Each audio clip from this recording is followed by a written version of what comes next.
டிஜிபியா போடக்கூடாது அப்படின்னா அவரால் தனிப்பட்ட முறையில தன்னிச்சையா ஒரு முடிவை எடுக்க முடியாது அப்படின்னு சொல்றாங்க. சரி, அப்ப ஏன் தமிழக அரசு டிஜிபியை நியமிக்காம நிரந்தர டிஜிபியை நியமிக்காம காலம் தாழ்த்துறாங்க? பொதுவா நிரந்தர டிஜிபியை நியமிக்கிறதுக்கு பாத்தீங்கன்னா அந்த சீனியாரிட்டி லிஸ்ட்ல தமிழக அரசுக்கு, அதாவது தற்போதைய ஆட்சி செய்யும் அரசுக்கு ஏதுவாக துணை போகிற மாதிரி அவங்களுக்கு சப்போர்ட் பண்ற மாதிரி இல்ல அவங்க வேவ் லென்த்துக்கு சிங்க் ஆகிற மாதிரி அவங்களுக்கு எந்த டிஜிபியும் தெரியாம இருக்கலாம். அப்போ அதுக்காக வேகமா இந்த டெண்டரை விட்டு கிட்டத்தட்ட 4000 கோடியை இவங்க டெண்டர் விடுறதுக்கு பிளான் பண்ணியிருக்காங்க அப்படின்னு பல எதிர்கட்சிகள்லாம் குற்றம் சாட்டியிருக்காங்க. ஐயா டாக்டர் ராமதாஸ் அவர்கள் உண்மையிலேயே பரிதாபத்துக்குரிய நபர் தான் சொல்லணும். ஏன்னா 10 பிள்ளையே அவருக்கு துரோகம் பண்ணிட்டான்னு சொல்லி ரொம்ப நொடிஞ்சு போயிருக்காரு. 87 வயதில் இன்னைக்கு இந்த ஒரு நிலைமையில இருக்காரு. அவர்கள் எம்பி, காங்கிரஸ் கட்சி சேர்ந்தவர், வன்மையா சொல்லியிருக்காரு. அதாவது என்னன்னா 2006லயே நாங்க இதை கேட்காம விட்டது எங்களோட தப்பு. அதோட பலன் நாங்க இன்னைக்கு அனுபவிச்சுட்டு இருக்கோம். பொறுத்திருந்து பார்க்கலாம். 2026ல கூட்டணி ஆட்சி அமைதா இல்ல தனி கட்சி மெஜாரிட்டி ஆட்சி அமைக்க போதான்னு தமிழக மக்கள் தான் முடிவு பண்ணுவாங்கன்னு சொல்லியிருந்தார். அதனால தோனி பாத்தீங்கன்னா ஒரு மிக சிறந்த கிரிக்கெட் வீரர். அவருக்கு 10 லட்சம் கொடுத்துட்டாங்களா, அபராதம் போட்டாங்களா, என்ன தப்பு பண்ணிட்டாரு அப்படின்ற மாதிரி தோணும் நிறைய பேருக்கு.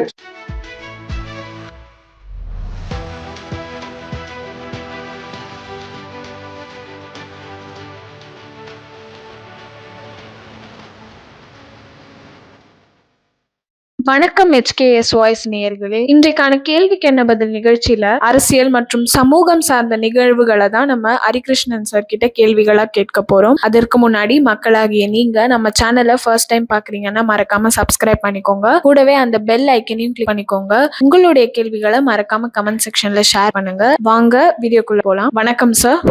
சார், நேற்றைய தினம் சுப்ரீம் கோர்ட் புதிய போலீஸ் டிஜிபிக்கான பெயர்களை பரிந்துரைக்க தமிழக அரசுக்கு ஒரு வாரம் கெடு உத்தரவு பிறப்பிச்சிருக்காங்க.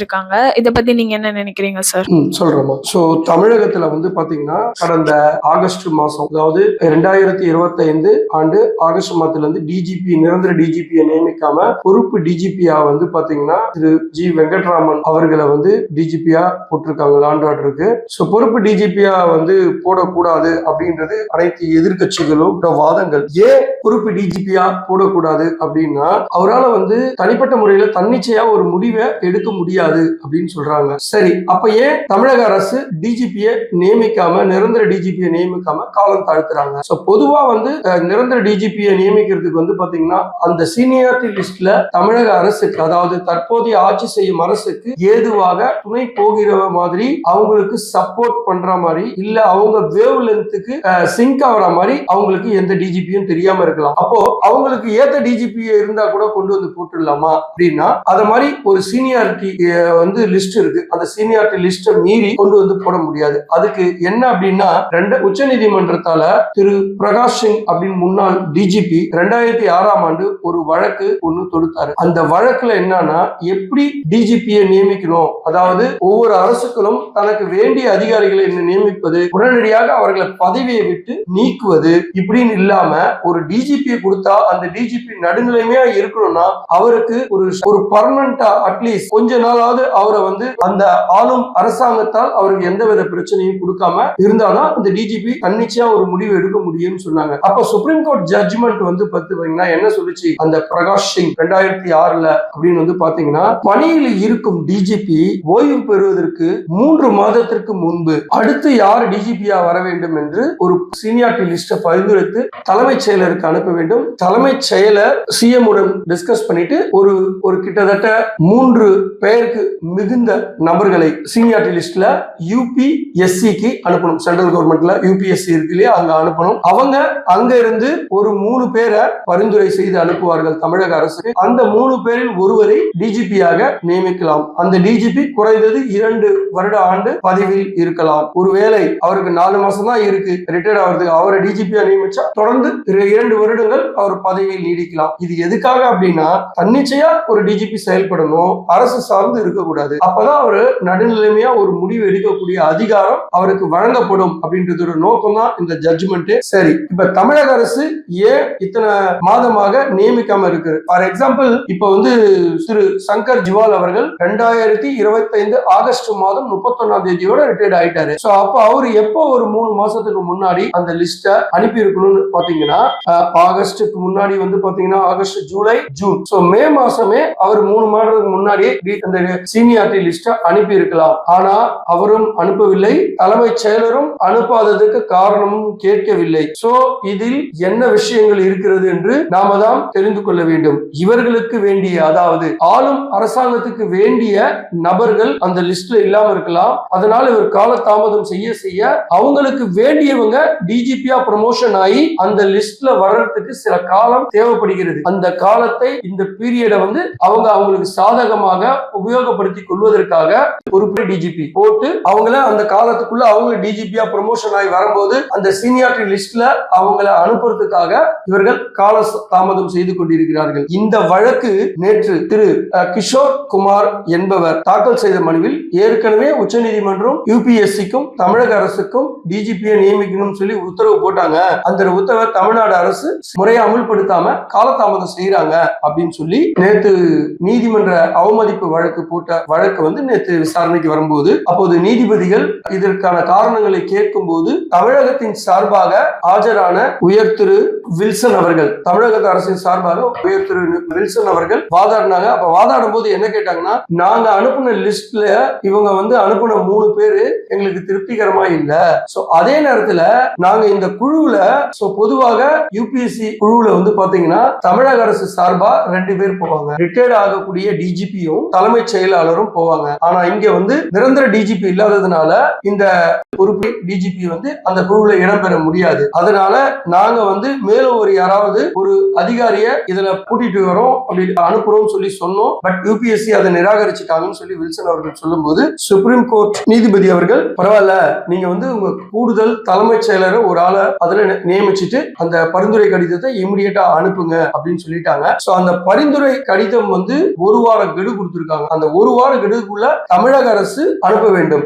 இதெல்லாம் ஏறக்குறைய இது பார்த்தா இந்த மாதம் இறுதிக்குள் ஒரு டிஜிபியை நியமிக்க வேண்டிய கட்டாயத்தில் தமிழக அரசு உள்ளது. சரி, அந்த இவங்க ஏற்கனவே அனுப்புன அந்த 8 பேர் லிஸ்ட்ல யார் யாரு இருக்காங்க அப்படின்னு நான் இங்க உங்களுக்கு ஒரு சொல்றேன். அதுல வந்து பாத்தீங்கன்னா இப்போதைக்கு சீனியாரிட்டி லிஸ்ட்ல முதல்ல இருக்கிறது திருமதி சீமா அகர்வால் அவர்கள். இவர்கள் 1990 பேட்ச். இவங்க ரிட்டையர்மெண்ட் ஆக போறது வந்து பாத்தீங்கன்னா ஜூன் 2026. அடுத்ததாக இருக்கிறவர் ராஜீவ் குமார் 1992 பேட்ச். இவர் வந்து ஆல்ரெடி ஓய்வு பெற்று விட்டார். இந்த லிஸ்ட் வந்து ஏற்கனவே இவர்களால் அனுப்பப்பட்ட லிஸ்ட். அடுத்தது திரு சந்தீப் ராய் ரத்தோர் ஐபிஎஸ் அவர்கள் 1992 பேட்ச். இவர் எப்போ ரிட்டையர்மெண்ட் ஆகிறாருன்னு கேட்டீங்கன்னா பிப்ரவரி 2020. அடுத்தது திரு கே வன்னிய பெருமாள் ஐபிஎஸ் அவர்கள் 1992ஆம் ஆண்டு பணிக்கு வராரு. ரிட்டையர்மெண்ட் ஆகிறது ஏப்ரல் 2027. திரு அபய்குமார் சிங் 1992 பேட்ச். இவர் ஏற்கனவே ஜனவரி மாதம் ரிட்டையர்மெண்ட் ஆகிவிட்டார். திரு மகேஷ்குமார் அகர்வால் 1994 பேட்ச். மே 2029ஆம் ஆண்டு இவருக்கு வந்து ரிட்டையர்மெண்ட் வயசு இருக்கு. திரு சஞ்சய் மாத்தூர் 1994 பேட்ச். இவர் வந்து பாத்தீங்கன்னா மார்ச் 2029க்கு தான் ரிட்டையர்ட் ஆகிறாரு. இப்போ கடைசியா 8வது இடத்துல இருக்குது ஜி வெங்கட்ராமன் 1994 பேட்ச். இவர் எப்போ ரிட்டையர்மெண்ட் ஆகிறார் அப்படின்னா மே 2028. சோ இவர் தான் இப்போ வந்து பாத்தீங்கன்னா பொறுப்பு டிஜிபியா இருக்காரு. சோ இப்போ நான் படிச்ச லிஸ்ட் தான் இவங்க அனுப்புன லிஸ்ட். இப்போ 8வது இடத்துல இருக்கிறவர் திரு ஜி வெங்கட்ராமன் அவர்கள் பொறுப்பு டிஜிபியா இருக்காரு. சோ இந்த பொறுப்பு டிஜிபியை வந்து முதல் இடத்துல இருக்கிறதுக்கு போட்டிருக்காங்க. சோ நல்லா இமேஜின் பண்ணி பாருங்க, இவ்வளவு பேர் இருக்காங்க. இந்த பேர்ல எனக்கு தெரிஞ்சு யூபிஎஸ்சில ரெக்கமெண்ட் பண்ணி அனுப்பின பேர் எல்லாம் வந்து பாத்தீங்கன்னா திருமதி சீமா அகர்வால் ஐபிஎஸ் அவர்கள், சந்தீப் ராய் ஐபிஎஸ் அவர்கள் அண்ட் வன்னிய பெருமாள் ஐபிஎஸ் அவர்கள். இவங்க 3 பேரை தான் இவங்க வந்து ரெக்கமெண்ட் பண்ணி அனுப்பினாங்க யூபிஎஸ்சில இருந்து. பட் இவங்களுக்கு இதுல இவர்களுக்கு தோதுவான ஆட்கள் இல்லை என்று நினைக்கிறார்கள் என்று தெரியவில்லை. இந்த பட்டியலை நம்ம தமிழக அரசு நிராகரித்தது. அதோட வழக்கு தான் இன்று உச்ச நீதிமன்றத்தில் திரு கிஷோர் குமார் சார்பாக தாக்கல் செய்யப்பட்டது. இவருக்காக சீனியர் அட்வொகேட் பிரசாந்த் பூஷன் அவர்கள் வாதாடுகையில் இந்த டிஜிபியை காலதாமதம் செய்கிறார்கள், நிரந்தர டிஜிபி அப்படின்னு சொல்லி அவர் வந்து வாதிடும் போது அதற்கு உச்ச நீதிமன்ற நீதிபதிகள் 1 வார காலம் அவகாசத்திற்குள் இவர் இவர்கள் பரிந்துரை பட்டியலை யூபிஎஸ்சிக்கு அனுப்ப வேண்டும் என்று உத்தரவிட்டு உள்ளார்கள். அதனால இந்த வாட்டியாவது தமிழகத்துக்கு நிரந்தர டிஜிபியை போற்றுவாங்க அப்படின்னு கூடிய விரைவில் என்று எதிர்பார்க்கலாம். சார், டெண்டர்கள் ஏன் சார் இவ்வளவு வேகமா விடப்பட்டிருக்கு தமிழக அரசால? கிட்டத்தட்ட 12 நாட்கள்ல 4385 டெண்டர்கள் தமிழக அரசால வெளியிடப்பட்டிருக்கு. இது ஏன் சார் இவ்வளவு விறுவிறுப்பா வேகமா அதுவும் இந்த சமயத்துல போயிட்டு இருக்கு? இதை பத்தி நீங்க என்ன நினைக்கிறீங்க சார்? பொதுவா பாத்தீங்கன்னா டெண்டருக்குன்னு சில கால நிர்ணயங்கள் நிர்ணயிக்கப்பட்டு இருக்கிறது. பொதுவா 2 கோடி வரைக்கும் ரூபாய் 2 கோடி வரைக்கும் ஒரு பணி நடக்குது. அது டெண்டர்னா 15 நாள் டைம் பீரியட் இருக்கும். 2 கோடிக்கு அதிகமா போகும்போது 15 நாள்ல இருந்து 30 நாள் டைம் பீரியட் இருக்கும். ஆனா இதற்கு மாறாக இப்ப கடந்த 12 நாள்ல பாத்தீங்கன்னா 4385 டெண்டர்கள் தமிழக அரசால விடப்பட்டிருக்கு. இது என்னென்ன வேலைக்காக அப்படின்னு பாத்தீங்கன்னா சாலை சீரமைப்பு, மருத்துவமனை கட்டிடம் கட்டுறது, குடிநீர் குழாய் சீரமைப்புன்னு சொல்லி பலதரப்பட்ட கட்டத்துல வேகமா விடுறாங்க. காரணம் என்ன அப்படின்னா, வருகின்ற மார்ச் மாதம் முதல் வாரத்தில் எலெக்ஷன் கமிஷன்ல தமிழக சட்டமன்ற தேர்தல் தேதி அறிவிக்க போறாங்க. இந்த தேதியை அறிவிச்சுட்டாங்கன்னா இவங்களால கோட் ஆஃப் கான்டாக்ட் அப்படின்றது வந்துடும். அப்பனால இவங்களால எந்தவித பணிகளையும் டெண்டரையோ புதிய உத்தரவுகள் எதுவும் பிறப்பிக்க முடியாது. அதுக்காக வேகமா இந்த டெண்டரை விட்டு கிட்டத்தட்ட 4000 கோடியை இவங்க டெண்டர் விடுறதுக்கு பிளான் பண்ணியிருக்காங்க அப்படின்னு பல எதிர்கட்சிகள் எல்லாம் குற்றம் சாட்டியிருக்காங்க. குறிப்பா திரு நயினார் நாகேந்திரன் அவர்கள் இதுக்கு கடும் கண்டனமும் தெரிவிச்சிருக்காரு. இதுக்கு என்ன காரணம்? எலெக்ஷனுக்கு முன்னாடி இருக்கிறத அடிச்சுட்டு கிளம்பி போயிடணும். அதுக்கப்புறமா நம்ம வரல அதை பத்தி கவலை கிடையாது. ஒரு டெண்டருக்குன்னு சில ப்ரொசீஜர் இருக்கு. அந்த ப்ரொசீஜரை மீறி செயல்பட்டா என்ன நடக்கும்? வேலையே சரியா நடக்காது. அதுல அந்த வேலையும் சரியா நடக்காம அந்த பணமும் முறைகேடலா யூஸ் பண்ணி எடுத்துட்டு போயிடுவாங்க. இதை பாதிக்கப்படுறது தமிழக மக்கள் தான். இது திமுக அரசாங்கம் இந்த மாதிரி தொடர்ந்து பல விதத்துல தவறுகள் செய்து கொண்டே இருக்கிறது. அதை ஏன் நீங்க கேட்கலாம், அது எதுக்காக சார் இவ்வளவு நாளா இவ்வளவு லேட்டா இவங்க டெண்டர் போட்டிருக்காங்க? கொஞ்சம் முன்னாடியே ஒரு 4-5 மாசத்துக்கு முன்னாடி போட்டிருக்கலாம். எஸ்ஏஆர் பணி வந்துருச்சு. எலெக்ஷன் கமிஷனால கொடுத்த வேலை எஸ்ஏஆர் வேலையை பண்ண ஆரம்பிச்சாங்க. அந்த எஸ்ஏஆர் பணியால 2 மாசமா எல்லாரும் அதுல எழுத போயிட்டாங்க. மழை பெஞ்சது, ரோடு எல்லாம் டேமேஜ் ஆச்சு. அந்த ரோட சீரமைக்கணும்ன்றதுக்காக வேலை பார்த்தாங்க. இப்படியே போனதுனால கடைசி கட்டத்துல இருக்கிற இந்த ஒரு மாசத்துல வேகமா இத டெண்டரை விட்டுட்டோம்னா அதுக்கு உண்டான பணத்தையும் கமிஷனையும் வாங்கிடலாம். சம்பாதிக்கிறவங்க சம்பாதிச்சுட்டு போறான். இந்த வேலை நடந்தான்னா நடக்கலன்னா நமக்கு என்ன, அடுத்து வரவும் பாத்துக்க போறோம் அப்படின்னு போகுது. இதுக்கு என்ன பதில் சொல்றதுன்னு தெரியல. இது தமிழக மக்கள் தான் பார்க்கணும். 12 நாள்ல 4385 டெண்டர் விட்டுருக்காங்க. இதோட மதிப்பு சுமார் 4000 கோடி என்று சொல்லப்படுகிறது. சார், நேற்றைய தினம் டாக்டர் ராமதாஸ் அவர்கள் என்னை அரசியலில் இருந்தே ஒழித்துவிட நினைக்கிறார்கள் அப்படின்ற மாதிரி ஒரு ஸ்டேட்மெண்ட் சொல்லியிருக்காரு. அதை பத்தி நீங்க என்ன நினைக்கிறீங்க சார்? ஐயா டாக்டர் ராமதாஸ் அவர்கள் உண்மையிலேயே பரிதாபத்துக்குரிய நபர் தான் சொல்லணும். ஏன்னா பெத்த பிள்ளையே அவருக்கு துரோகம் பண்ணிட்டான்னு சொல்லி ரொம்ப நொடிஞ்சு போயிருக்காரு. 87 வயதில் இன்னைக்கு இந்த ஒரு நிலைமையில இருக்காரு. அவர் என்ன சொல்றாரு அப்படின்னா, என்ன இந்த அரசியலை விட்டு ஒழித்து கட்டி விட வேண்டும் நினைக்கிறாங்கன்னு பிரஸ் முன்னாடி பேசியிருக்காரு. இதுல இருந்து ஐயாவை தவறாக வழி நடத்துகிறார்களா அல்லது மகன் தவறான வழியை தேர்ந்தெடுத்து சென்றிருக்கிறாரா என்று தெரியவில்லை. ஆனால் ஒரு விஷயத்தை மட்டும் இங்க நம்ம சொல்ல முடியும். பாட்டாளி மக்கள் கட்சி மக்களுக்காக, மிகவும் பிற்படுத்த மக்களுக்காக பல போராட்டங்களை டாக்டர் ராமதாஸ் ஐயா அவர்கள் செய்திருக்கிறார்கள். அவருடைய மகன் தந்தைக்காக விட்டு கொடுத்து செல்வதே சால சிறந்தது. அவங்க 2 பேருமே ஒத்துமையா இருந்து இந்த கட்சியை வழி நடத்தலாம். ஆனா ஏனோ தெரியல, ஐயா ரொம்ப கஷ்டப்பட்டு பேசுறாரு. நம்ம HK வாய்ஸ் நேயர்களுக்கு நம்ம சொல்ல போற ஒரு எக்ஸ்க்ளூசிவ் தகவல் என்னன்னா, ஐயா என்டிஏ கூட்டணியில் தான் வரப்போகிறார். இது ஒரு சோர்சஸ் சொன்ன தகவல். கண்டிப்பா என்டிஏ கூட்டணிக்கு வந்துருவாரு. அதன் பிறகு ஐயாவும் அவருடைய மகனான டாக்டர் அன்புமணி ராமதாஸ் அவர்களும் ஒன்று இணைவார்கள் என்று இந்த இடத்துல நம்ம சொல்லிக்கலாம். சார், திரு முதல்வர் மு.க. ஸ்டாலின் அவர்கள் கூட்டணி கட்சி சரி வராது அப்படின்ற மாதிரி மாநாட்டுல சொல்லியிருந்தாரு. இதுக்கு பிரவீன் சக்கரவர்த்தி அவர்கள் ராகுல் காந்தியை சந்திச்சு பேசினதா அரசியல் வட்டாரத்துல ஒரு பரபரப்பு இருக்கு. இதை பத்தி நீங்க என்ன நினைக்கிறீங்க சார்? திரு மு.க. ஸ்டாலின் தமிழக முதலமைச்சர் அவர்கள் பாத்தீங்கன்னா திருவிடந்த ஈசிஆர்ல பாத்தீங்கன்னா அவங்களோட முகவர்களுக்கு பயிற்சி முகாம் ஒரு மீட்டிங்ல பேசியிருக்கும் போது கூட்டணி ஆட்சி தமிழகத்தில் ஒத்து வராதுன்னு சொன்னாரு. இதுக்கு எதிர்வினையாக பாத்தீங்கன்னா மாணிக்க தாகூர் அவர்கள் பாத்தீங்கன்னா கூட்டணி ஆட்சி வருமா இல்ல தனித்துவமான கட்சி ஆட்சி அமைக்க போதா என்று தமிழக மக்கள் முடிவு செய்வாங்க. 2006லயே இவங்களுக்கு மெஜாரிட்டி இல்லாத போது திமுகவுக்கு இப்போது மறைந்த தலைவர் திரு கருணாநிதி அவர்கள் முதலமைச்சராக இருந்தார். பாத்தீங்கன்னா இவர் 96 எம்எல்ஏ சீட்டு தான் டிஎம்கே இருந்தது. அப்ப காங்கிரஸோட உதவியோடும் பாமகவோட உதவியோடும் தான் அவர் வந்து கூட்டணி அவங்களோட சப்போர்ட்ல வந்து தனித்துவமா ஆட்சி நடத்தினாரு. அப்ப அதுக்குதான் அதை கோடிட்டு காட்டிதான் மாணிக்க தாகூர் அவர்கள் எம்பி காங்கிரஸ் கட்சி சேர்ந்தவர் வன்மையா சொல்லியிருக்காரு. அதாவது என்னன்னா 2006லயே நாங்க இதை கேட்காம விட்டது எங்களோட தப்பு. சோ அதோட பலன் நாங்க இன்னைக்கு அனுபவிச்சுட்டு இருக்கோம். சோ பொறுத்திருந்து பார்க்கலாம் 2026ல வந்து கூட்டணி ஆட்சி அமைதா இல்ல தனி கட்சி மெஜாரிட்டி ஆட்சி அமைக்க போதான்னு தமிழக மக்கள் தான் முடிவு பண்ணுவாங்கன்னு சொல்லியிருந்தார். இந்த இடைப்பட்ட டைம்ல வந்து பாத்தீங்கன்னா பிரவீன் சக்கரவர்த்தி அவர்கள் வந்து பாத்தீங்கன்னா திரு ராகுல் காந்தி அவர்களை வந்து டெல்லியில அவங்க இல்லத்துல சந்திச்சிருக்காரு. இது ரொம்ப பரபரப்பா பேசப்படுது.